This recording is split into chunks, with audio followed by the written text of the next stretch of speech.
this beautiful airframe from Airframes North or Alaska, or Northern Airframes, whatever they call themselves now. It's all real pretty and everything, but one of the things I didn't notice till I got to working on it was that they didn't put the aileron pulley brackets in. The aileron control pulleys, the cable goes down this torque tube and then down through a pulley and up the wing struts into the wing, and the bracket for those pulleys wasn't put in. So now I've got to destroy my beautiful powder coat paint job to put those in and get those welded in. Well, I notified them, and they did send me the brackets, and they did make up this real nice jig to get them installed with, to put them in with and stuff, and so that's what is on the agenda now, is to I've got to fit those in. There's a little bit of grinding to do on them to fit them, and then we'll have to polish the paint off of there and see if we can't get them welded in.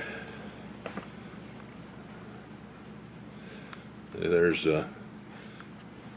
one of the brackets in the jig that they made up right there. So that's got to be fitted in and do a little bit of grinding and stuff on it, and to get it to fit onto that cluster, and then see what we can do about getting it welded in, and then we'll see if we can't get them powder coated somehow to match up the rest of it. Okay, here's the jig and everything for the aileron bracket attachment. Here's the aileron bracket here, and here's all the jig for it that they sent me. It's got clamps here that go down over the tubes here, and then that can clamp down on it when you get ready to hold it to weld it. Same with this one right here. I've got it tight now because I've had it in and out of there. Got little legs that go up here and rest against that seat bar, that crossbar, so you get the angle right on it, and then the angles were all cut into this jig right here. Anyway, I had to grind it out a little bit to get it to fit the contours in here on both sides, and I've got that done. It's all ground out, contoured, and ready to go. I should have. So the next step here is to clean out this powder coat here where the welds are going to be. You're going to have to clean it out, of course, where the welds are, and then back to either side a little bit. It's going to ruin the powder coating job right there in the spot that's probably as important as any place on here. Kind of irritating, as you spend all that money to have everything powder coated, and then the spot where it's one of the most important spots of all, you've got to ruin it to do something that they didn't do right. So as this spot, this fuselage angles down from the forward attach fitting, forward attach gear fitting to this gear fitting, and then it angles back up towards the tail of the airplane. Well, when it's sitting on wheels, it all angles down because the tail of the airplane sits lower than this does on gear. But when it's on floats, it angles down from the tail to this point and from the front to this point.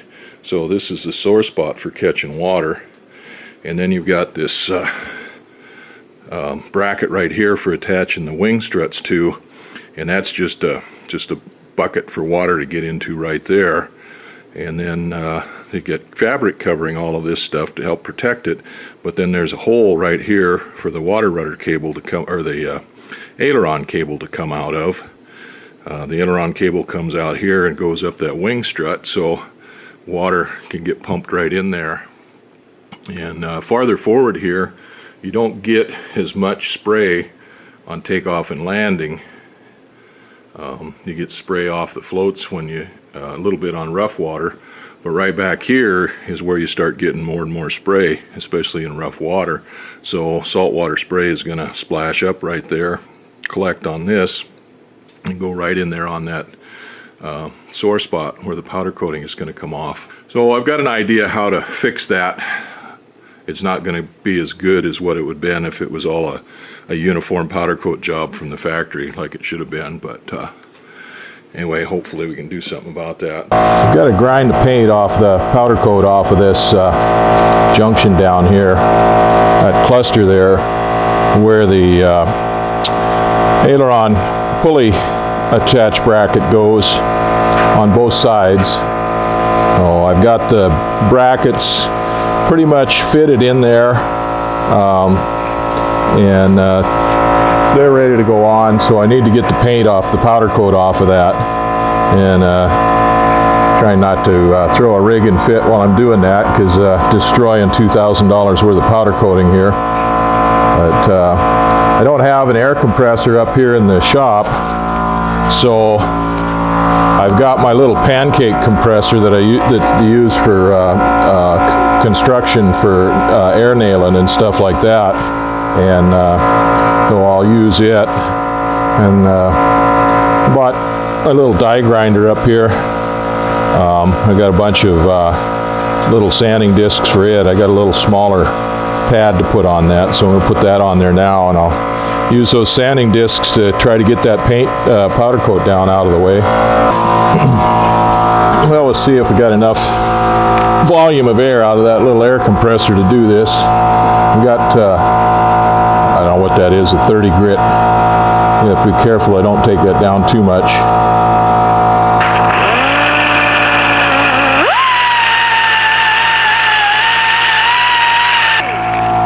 Not exactly an easy spot to get into to get that crap out of there.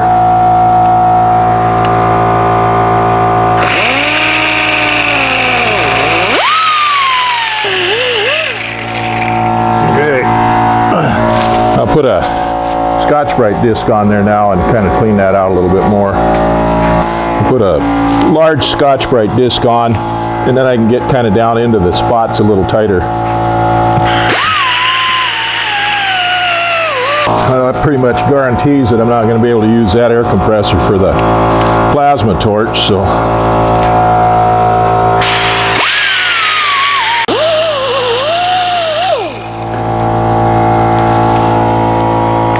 Hey, that should be pretty good on this side. Now we'll get the other side. Well, the jig is all attached, ready to go. The paint has been polished off of the airframe, and the aileron pulley brackets are trimmed up to fit in there. So now it's a matter of getting it welded up. Doing my best not to get pissed off here too much. This is kind of irritating, as after spending $2,000 to have this airframe powder coated when it was brand new, to keep it from getting any rust or anything, and to prevent it from, to make it last a lot longer. Then I gotta come in here and pretty much destroy the powder coating in one of the most critical spots on the airplane. It doesn't do me much good to get pissed off, because there's nothing I can do about it. It'd take me at least 2 weeks and $3,000 or $4,000 to take the airframe back up to Anchorage to get it done, and then I'd have to wait for those guys to get on their schedule, and then we'd have to have the powder coaters and fit their schedule to get it all back together and stuff. So not much point being pissed off about it, but I didn't think I was buying a fucking kit. Anyway, they did send a pretty good jig. I've got it all set up there now, and it's ready to get welded on. Now the powder coaters, can't complain about the job they did. There's a couple of spots where I saw that they might have got a little bit of rust on it where they might have got into, but for the most part they got into all these little nooks and crannies on this airplane all through the whole thing, and it's even down in all around underneath, like these pieces of metal here. It's underneath those where they could get to it. It's in these in this groove in here, back inside of here. Gingerbread, it's all U-channel, real narrow, like 1/4 inch U-channel. That's all got powder coat all the way up into it. Everything is coated pretty good. I can't complain about that at all. Back here with this flap, this wing root fairing, bracket here, yeah, that's all powder coated all the way in it. A real narrow spot there, so did a good job on the powder coating. Except for the screw up on not getting the aileron brackets here. Pretty happy with most of the fuselage. There's a few places on it where I didn't do very good finish work, I should say. Places where the bolts penetrate and stuff, where they didn't get all the flashing and stuff like that cut off of them. Say engine mounts and some of the pulley brackets and things like that. So those, again, we have to break the powder coat barrier on some of those places to get them cleaned up to where they'll bolts fit in there properly, or the pulleys will spin freely and things like that. But so far, other than this little screw up here on the aileron bracket, the only other thing that I noticed so far on it was on where the tubes are welded in for the bushings for the jack screw. Those don't line up. I tried to put the jack screw down through there a while back, and it wouldn't go down through there, so those tubes don't line up. They'll have to be reamed out and adjusted. So now I need to get somebody to weld this up. Those are on. That's one thing. You get the powder coat to stick on them and get that floorboard cut out around them where the floorboard goes. It needs to for the cable, the pulley and the cables. Okay, I've got my powder coating gun and everything set up, and I just use my little pancake compressor over there and turned the air off on it, and then just turned it up just a touch, just so it's just coming out. The gauge on it's not working, so, but it don't need hardly any air, just enough to poof this powder out. Too much air and it just blows it all over the place, and it blows it off the part. So I'm going to coat that, and then we'll put the heat on it. That side's coated now, and actually went on pretty good. Had a little bit more air pressure than I wanted. Well, it blew out there pretty good, but it got in everywhere, coated everything real good. I'm going to go ahead and spray the other side and then put the heat on this side. Okay, I've got the heat put on this side. Both sides are coated. I put that thing at a pretty good angle to kind of get as much heat down onto where it needs to go as possible, and it wanted to fall over, so I took a little bit of that leftover welding wire and that stand that I had that I used a while ago. I just tied it off onto that to hold it, to keep it from falling into the work. I think I'll take a piece of foil and or a couple of them and cover over that to reflect some of the heat back in. But well, I can see the heat is already starting to on the foil in there is already starting to melt it. It's going to take more for this the metal.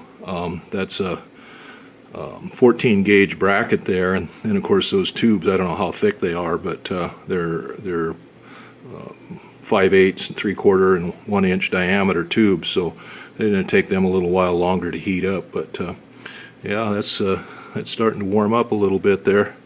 Okay, it's been 30 minutes since we put the heat on this, and take a look at it here.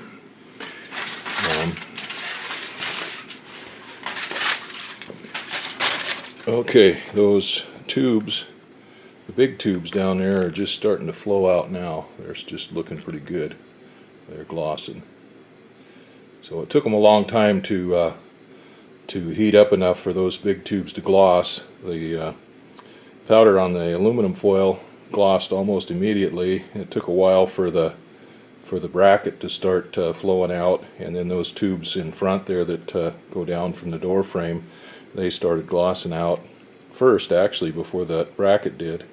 But those big tubes down there, they're kind of in the shadow of everything else, plus they're pretty good sized, so it'll take a while. So it's been 30 minutes. We'll give it another 20 minutes or so now. Okay, I got her done. Not too happy with it, but I think it's going to be okay. This side, well, that lamp went ahead and melted the powder coat, but it didn't do a very good job in here on this inside tube, or the inside tubes, a couple of them, and the inside there. It takes a lot of heat to melt that under coat, that powder coat that's underneath, so they bond together.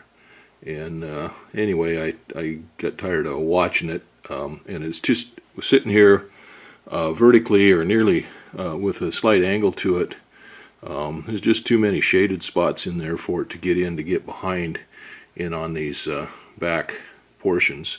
So I pulled it, put it on the other side, took the heat gun in here, and got quite a bit of it on the backside, or all of it on the backside with that.